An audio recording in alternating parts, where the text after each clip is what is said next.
இயேசு கிறிஸ்துவுடைய உயர்ந்த நாமத்தினாலே யாவருக்கும் என்னுடைய வாழ்த்துக்களை தெரிவித்துக் கொள்கிறேன். 5 மாதங்களை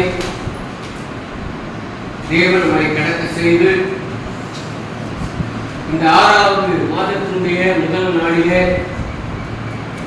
தேவனுடைய சமூகத்திலே ஒன்று சேர்த்து அவரை ஆராதிக்கும்படியாக, தொழுது கொள்ளும்படியாக, சோதரிக்கும்படியாக நமக்கு பாராட்டின அந்த அளவில்லாத கிருபைகளுக்காக ஆண்டவருக்கு நாம் துதிகளையும் சோத்திரங்களையும் ஏற்படுத்திக் கொள்வோம்.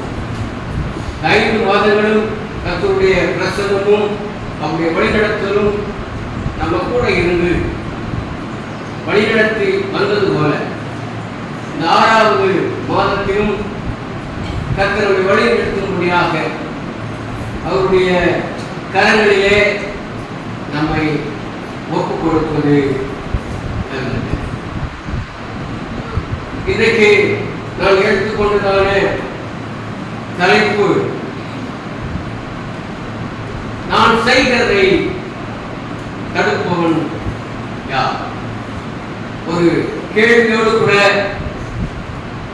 கர்த்தர் கேட்கிற அந்த வார்த்தையை கொண்டு உங்கள் மத்தியிலே கர்த்தருடைய வார்த்தையை சற்று நேரம் பகிர்ந்து கொள்ள ஆசைப்படுகின்றேன்.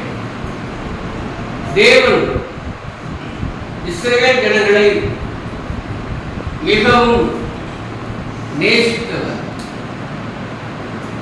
எத்தனை தவறுகள் செய்தாலும், கடவுளுக்கு விரோதமாய் முறுமுறுப்புகள் செய்தாலும், கலகங்கள் பண்ணினாலும்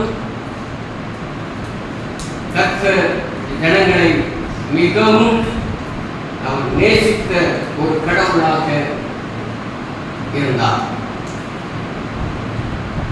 இப்படிப்பட்ட ஜனங்கள் வனாந்தரத்திலே வழிநடத்தப்பட்டார்கள். அநேக ஆசீர்வாதங்களினாலே அவர்கள் வழிநடத்தப்பட்டார்கள்.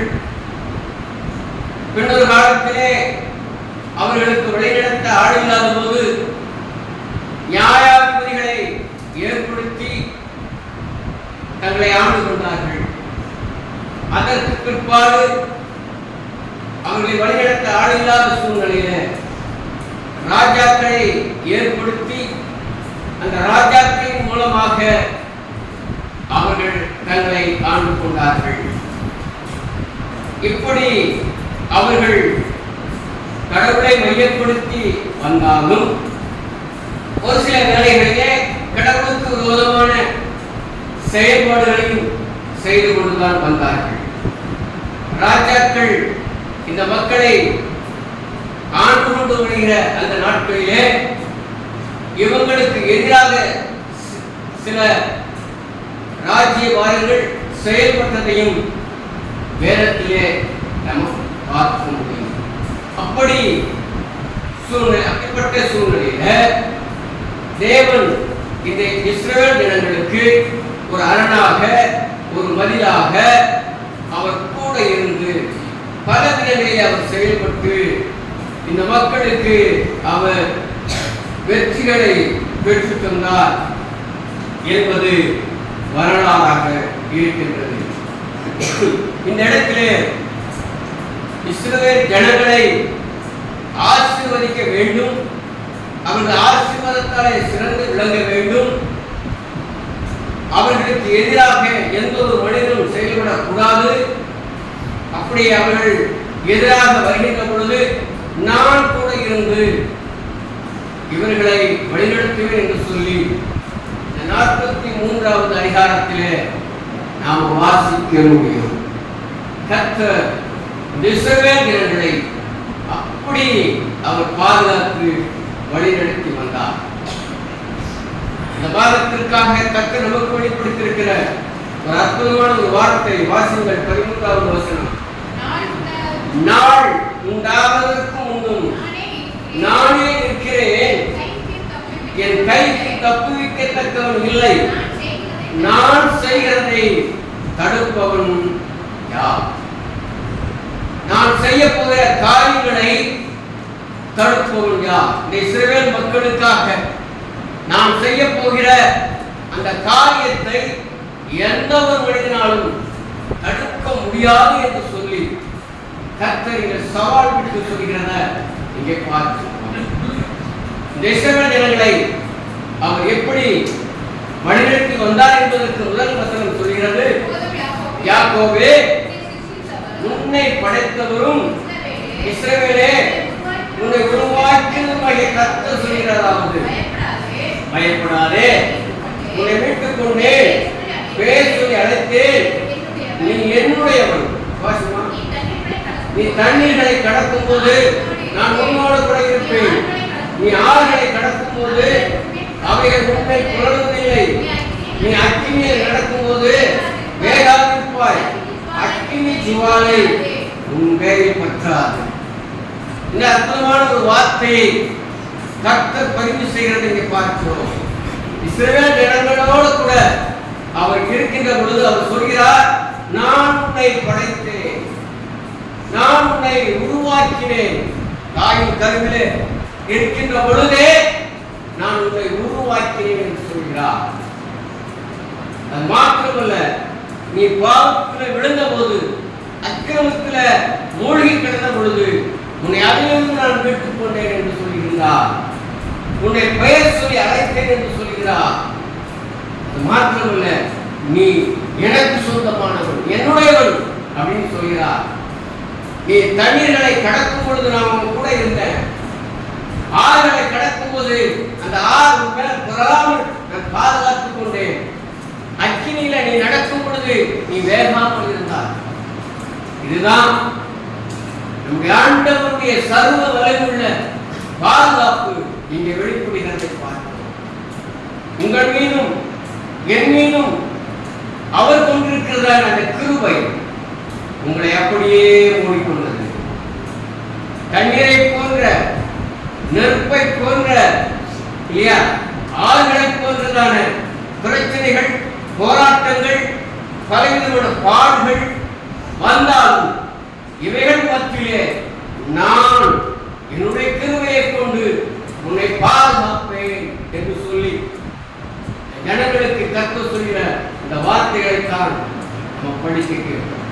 இப்படி நேசிக்கிற இந்த மக்களுக்கு எந்த ஒரு காரியத்திலும், எந்த ஒரு சூழ்நிலையிலும் இவர்களுக்கு விரோதமாக எந்த ஒரு செயல்பாடுகள் வந்தாலும் நான் முன்னாடி நின்று அவைகளை தடுப்பேன் என்று சொல்லி அவர் சொல்லுகிறதை பார்க்கிறோம். யோபுவின் புஸ்தகம் 42வது அதிகாரம் 2வது வசனம், தேவரீர் சகலத்தையும் செய்ய வல்லவர், நீர் செய்ய நினைத்தது தடைபடாது என்பதை அறிந்திருக்கின்றோம். இன்றைய காலத்தில் வாழ்ந்து கொண்டிருக்கிற விசுவாச தகப்பன் வழியிலே வந்திருக்கிற நீங்களும் நான் விசுவாசிக்க வேண்டிய ஒரு வார்த்தை இந்த யோபிலே நம்ம வாசிக்கிறோம். தேவரே, நீ சகலத்தையும் செய்ய வல்லவர், நீ செய்ய நினைத்தது என்னுடைய வாழ்க்கையில் என்ன செய்யாது, தடைபடாது, தடுக்கவும் முடியாது என்பதை ஒவ்வொருவரும் அறிந்திருக்க வேண்டும். ஏன்?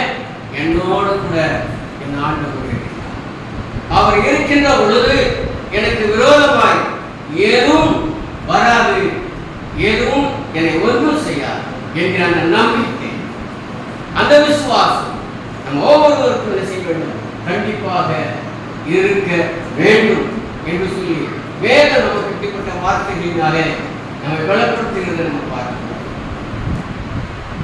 அதாவது இஸ்ரவேல் ஜனங்கள் மீது கடவுளுக்கு இருக்கிறதான அந்த அன்பு, அதன் மூலம் உண்டாகக்கூடிய அந்த ஆசீர்வாதங்கள், இல்லையா, அதை குறித்துத்தான் இயேசு கிறிஸ்து ஆண்டவர் இந்த 43வது அதிகாரத்திலே அவர் சொல்லிக் கொண்டு வருகிறார்.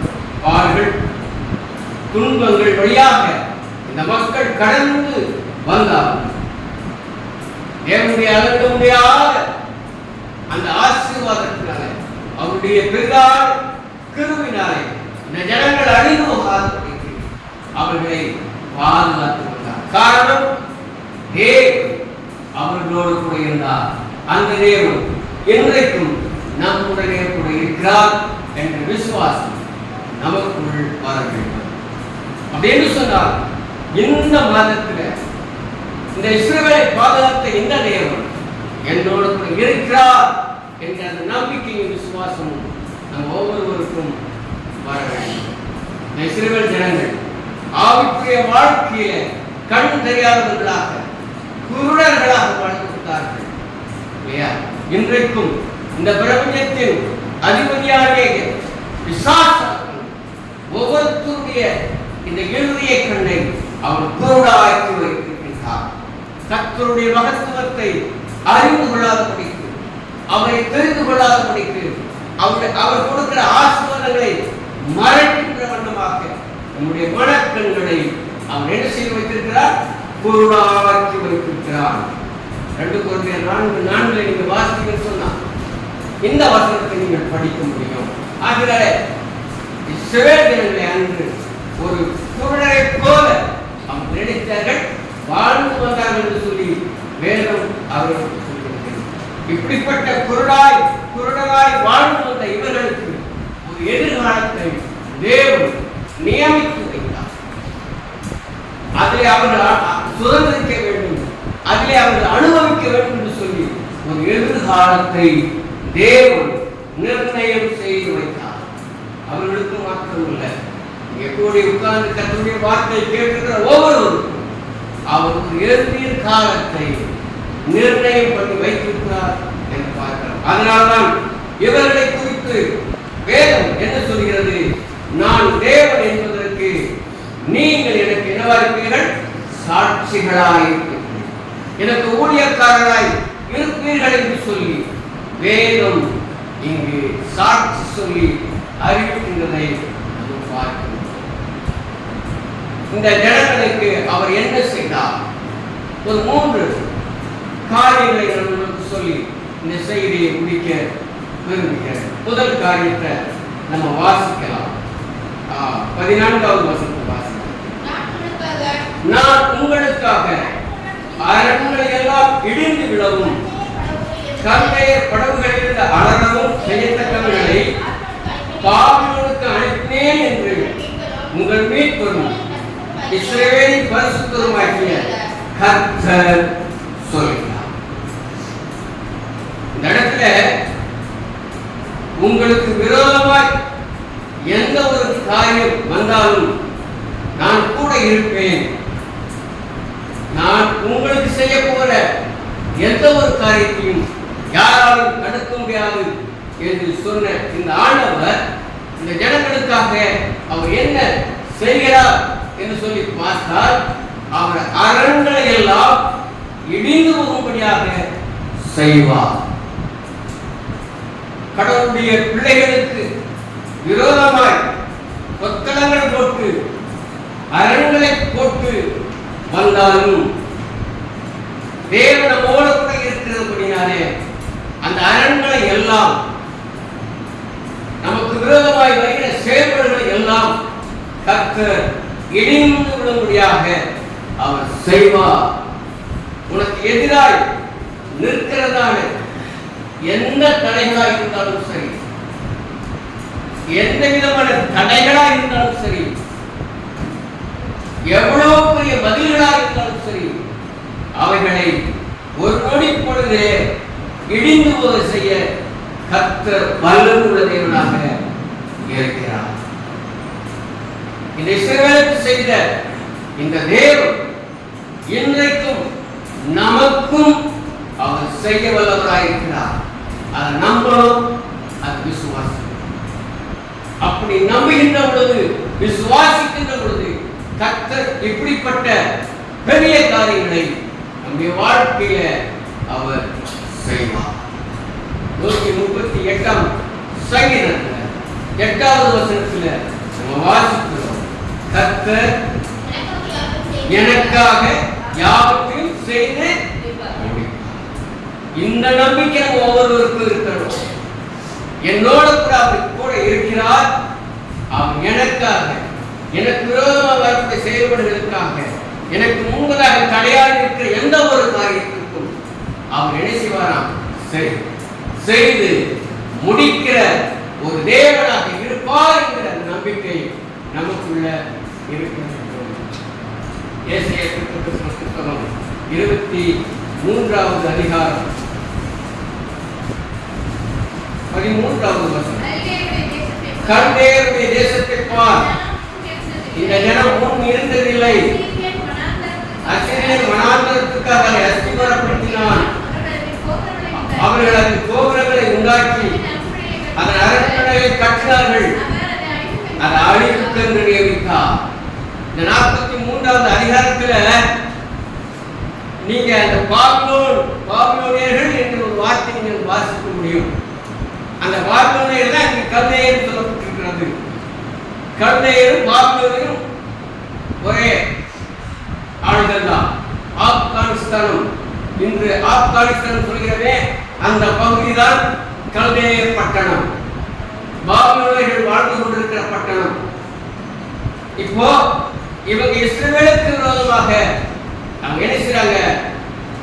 புத்தகங்களை போட்டு கட்டடங்களை கட்டி அவங்க என்ன செய்றாங்க? கோபுரங்களை உண்டாக்கி வாழ்ந்து கொண்டிருக்கிறாங்க. ஆண்டவர் சொல்றார், நீ கட்டு, நீ எவ்வளவு வேணாலும் கட்டிக்கோ, நீ என்ன வேணாலும் பண்ணிக்கோ, அதை நான் எதுக்கு வச்சிருக்கேன் தெரியுமா? அழிவுக்கென்று வச்சிருக்கிறேன். அழகா சொல்றார் அந்த வார்த்தையில. அதை அழிவுக்கென்று நியமித்தார்.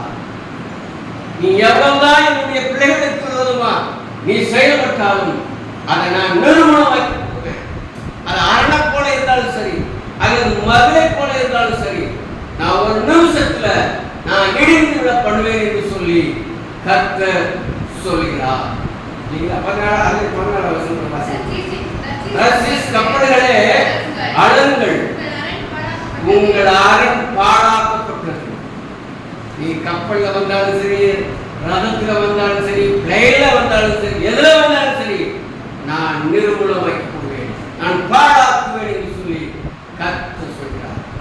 6வது மாதத்தில் அடியெடுத்து வைத்திருக்கிறதான உங்களுக்கும் எனக்கும் இப்படிப்பட்ட பிரச்சனைகள் இருக்கும் என்று சொன்னார். தேவன் சொல்றார், அது அழிவுக்கு நியமிக்கப்பட்டிருக்கிறது, அது நிர்மூலமாக்கப்படுவதற்காக வைக்கப்பட்டிருக்கிறது. நீ மறந்துடாதீங்க. உங்களுக்கு ஒரு எதிர்காலத்தை கர்த்தர் நியமித்து வைத்திருக்கிறார். அது ஆசீர்வதிக்கப்படக்கூடிய எதிர்காலமாக இருக்க போகிறது. அந்த எதிர்காலத்துக்குள் நீங்களும் நானும் பிரவேசிக்க வேண்டும் என்று சொன்னால், நமக்கு முன்பதாக இருக்கிற தடைகள் எவைகளாக இருந்தாலும் கர்த்தர் நிறுவனமாக்கப்படும்படியாக உங்களையும் என்னையும் அவருக்கு முன்பதாக ஒப்புக் கொடுக்க வேண்டும். அப்படி செய்கின்ற பொழுது கர்த்தர் என்ன நமக்காக யுத்தத்தை செய்வார். நம்ம கூட இருந்து நமக்கு யுத்தம் பண்ணுவார். யுத்தம் கர்த்தருடையது. அந்த எண்ணம், அந்த சிந்தனை நமக்கு இருக்க வேண்டும். 2வது காரியமாக அவர் என்ன செய்கிறார்? இந்த மக்களுக்கு 43வது அதிகாரத்தில் 17வது வசனம், ரதங்களையும் குதிரைகளையும் இராணுவங்களையும் பராக்கிரமசாலிகளையும் புறப்பட பண்ணி அவைகள் எழுந்தாதபடிக்கு ஒருமித்து விழுந்து கிடக்கவும் ஒரு திரி அணைகிறது போல் அவைகள் அணைந்து போகும் என்று கர்த்தர் சொல்கிறார். அவர் எப்படி இல்லையா இந்த இஸ்ரவேல் ஜனங்களுக்கு அனுகூலமாக அவர் செய்கிறார் என்று சொல்லி இங்க பார்க்கணும்னு சொன்னா, எவையெல்லாம் அணைத்து போடணுமோ அவையெல்லாம் அணைத்து போடுவார். ஒரு நிமிஷத்துல அவர் அணைத்து போடுவார். இல்ல வருஷத்துல வாசிக்க ஒரு திரி அணைக்கிறது போல அவர் அணைய பண்ணுவார். இல்லைங்களா? அப்படின்னு சொல்லி சொல்ல செங்கடல்ல இஸ்ரவேல் ஜனங்களுக்கு ஒரு மிகப்பெரிய தடையாய் நின்று கொண்டிருந்தது. ஜனங்கள் மிக சந்தோஷமாய் எகிப்தை விட்டு புறப்பட்டு வருகிறார்கள். அங்கே செங்கடல் அவர்களுக்கு ஒரு தடையாக நின்று கொண்டிருக்கிறது, ஒரு அரணாக நிற்கின்றது. எப்படி இந்த கடலை, இந்த சமுத்திரத்தை நம்ம கடந்து போக போறோம்? எல்லாருக்குள்ளும் ஒரு கலக்கம் இருந்தது. இந்த சூழ்நிலையில மோசே இந்த ஜனங்களுக்கு முன்பதாக நின்று கடவுளை நோக்கி விண்ணப்பம் செய்கிறார். கர்த்தர் சொல்கிறார், உன் கையில் இருக்கிறதான அந்த கோலை இந்த செங்கடலிலே நீ நீட்டு. அப்படி செய்கின்ற பொழுது நான் மிகப்பெரிய அற்புதத்தை நான் செய்வேன். என்ன நடந்தது? சமுத்திரம் இரண்டாக பிளந்தது. ஒரு வெட்டாந்தரையில நடந்து வருகிறது போல இந்த ஜனங்களை அவர் நடக்க பண்ணினார். அவர்கள் சமுத்திரத்தை கடந்து அக்கறை போன உடனே இந்த எதிரியான இந்த படைகள் குதிரைகளோடும் ரதங்களோடும் ராணுவங்களோடும் கூட வருகின்றார்கள். பாதி சமுத்திரத்திலே வந்தபோது மோசேக்கு சொல்ற, மீண்டும் சமுத்திரத்தை நோக்கி உன்னுடைய கோலை நீட்டு என்று சொன்ன உடனே மோசே கர்த்தருடைய வார்த்தைக்கு கீழ்ப்படிந்தான். சமுத்திரத்திற்கு நேராக கோலை நீட்டின உடனே சமுத்திரம் மதிலாக நின்றது, அப்படியே மூடிக்கொண்டது. இங்கே சொல்கிறார், ரதங்களையும் குதிரைகளையும் ராணுவங்களையும் பராக்கிரமசாலிகளை புறப்படி பண்ணி அவர்கள் எழுந்திருக்க கூடாதபடிக்கு ஒருமித்து விளப்பண்ணின தேவன் ஆண்டவர். ஆமென். உங்களுக்கு இப்படிப்பட்ட தடைகள் வரும் என்று சொன்னால் ஆண்டவர் ஒரு நிமிஷத்திலே விழுந்து வகுப்பு பண்ணுவார். ஒரு திரி அணைகிறது போல அவர் அணைத்து போடுகிற தேவன். என்ன அற்புதமான ஆண்டவர் போட்டிருக்கிறார். இந்த ஆண்டவர் இன்னைக்கு வச்சுக்கிட்ட ஆண்டவர் என்ன செய்யல, நம்ம உரிமையோட கேட்கறது இல்லை, கேட்கணும். இப்படிப்பட்ட அற்புதங்களை செய்த தேவன் ஏன் உங்களுக்கு எனக்கு செய்ய மாட்டாரா? கண்டிப்பா செய்வார். நான் முழங்கால் படிட்டு இந்த வார்த்தைக்காக ஆண்டவரிடத்திலே நான் அழுது கெஞ்சின பொழுது இந்த வார்த்தைகளை எனக்கு கர்த்தர் வெளிப்படுத்தினார். இந்த 6வது மாதத்திலே என்னுடைய திருச்சபை மக்களுக்கு நான் என்ன வார்த்தைகளை கொடுக்கணும் சொல்லி கேட்க பொழுது கர்த்தர் இந்த அற்புதமான வார்த்தைகளை கொடுக்கிறார். உனக்கு மனிதாக இருக்கிறதான, உனக்கு அரணாக இருக்கிறதான பல படைகள் குதிரைகள் பராக்கிரமசாலிகள் வந்தாலும் நான் விழுந்து போய் செய்வேன் என்று சொல்லி கர்த்தர் சொன்னார். அதைத்தான் உலகத்தை பேசிக்கொண்டு எனக்கு மாத்திரம் உங்களுக்கும் அதே தான்.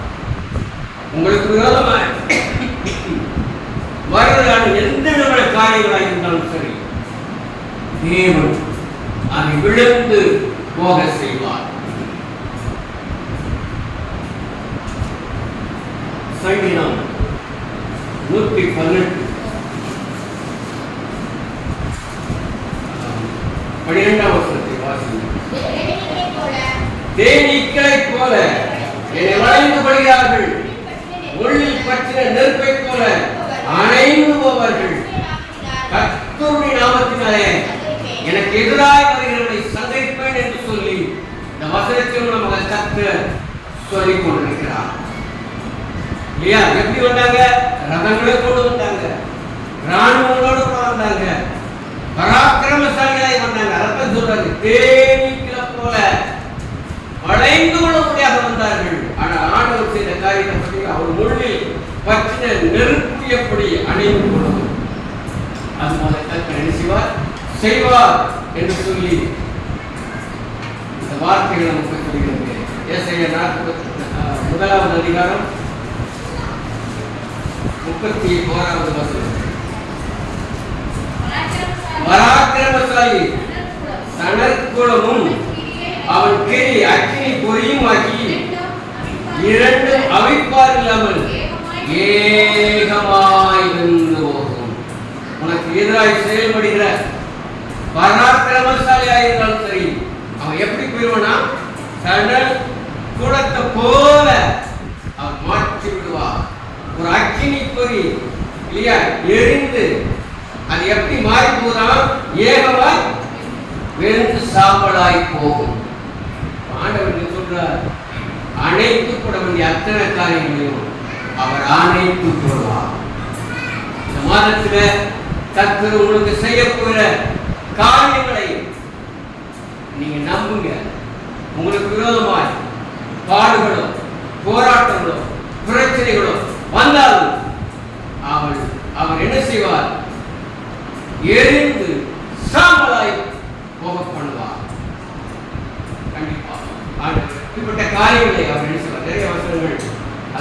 மூன்றாவது காரியமாக இந்த ஜனங்களுக்கு அவர் என்ன செய்கிறார்? 19வது வசனம். நான் புதிய காரியத்தை செய்கிறேன், இப்பொழுதே அது தோன்றும், நீங்கள் அதை அறிவீர்களா? நான் வனாந்தரத்திலே வழியையும் அவாந்தர வழியிலே ஆறுகளையும் உண்டாக்குவேன். திக்கு தெரியாத தவித்துக் கொண்டிருக்கிற, தள்ளாடிக் கொண்டிருக்கிற சூழ்நிலை ஒரு வேலை இருக்கும் என்று சொன்னார். ஆண்டவர் சொல்கிறார், உனக்கு ஒரு புதிய காரியத்தை இந்த நாட்களிலே நான் செய்ய போகிறேன். புதிய காரியத்தை உன் வாழ்க்கையை நான் நடத்தப் போகிறேன். அது இப்பொழுதே தோன்றும். அது என்ன? அது உங்களுக்கு தெரியாது. ஆனால் பார்ப்பீங்க. என்ன பார்ப்பீங்க? வனாந்தரத்துல நான் வழியை உண்டாக்குவேன். வனாந்தரத்துல எந்த வழி இருக்குங்க? ஒரு மண்ணும் வேண்டாம். அங்க சொல்றாரு, அந்த அப்படிப்பட்ட மனாந்தரமான சூழ்நிலையில கர்த்தர் உனக்கு பாதைகளை உண்டு பண்ணுவார். அவாந்தர வழியில வெறும் கல்லும் கரடுமாய் முளைத்துக் கொண்டிருக்கிற அந்த இடத்துல அவர்கள் எதை உண்டாக்குவார்? ஆறுகளை உண்டாக்குவார். உங்க வாழ்க்கையில் இப்படிப்பட்ட ஒரு சூழ்நிலை இருக்கும் என்று சொன்னார். ஆண்டவர் சொல்றார், அப்படிப்பட்ட சூழ்நிலையில உனக்கு ஒரு பாதையை, ஒரு ஆசீர்வாதத்தை இந்த மாதத்திலே உனக்கு நான் கட்டிடுவேன்.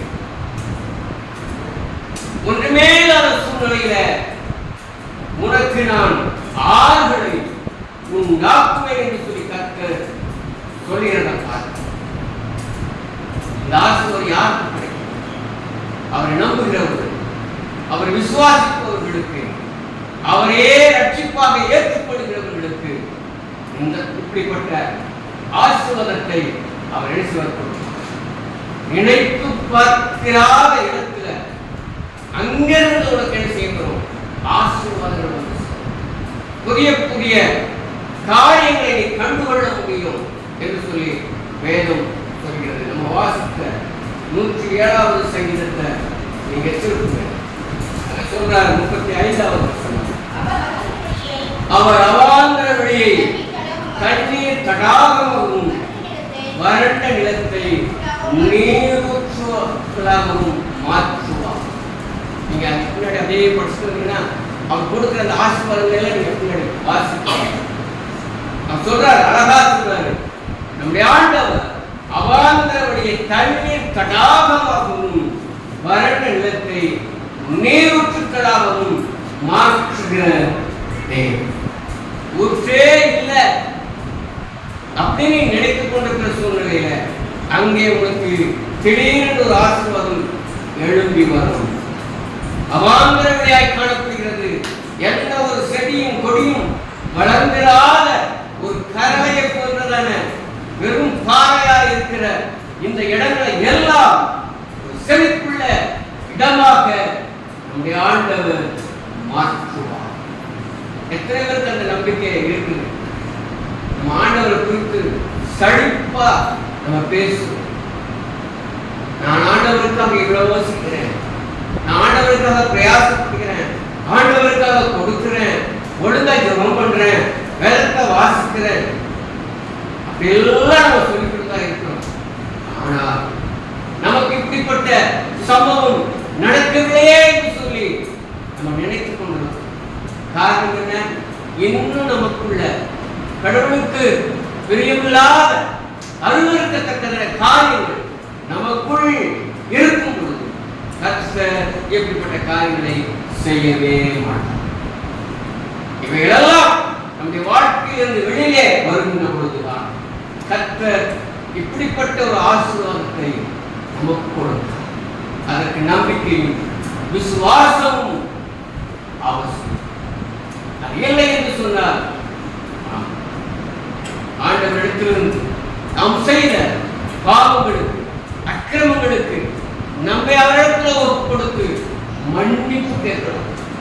அவர் மன்னிப்பார், அவர் ஆசீர்வாதத்தை கொடுப்பார், அவர் ரட்சிப்பை கொடுப்பார், அவருடைய பிரசனத்தை நமக்கு கொடுப்பார்.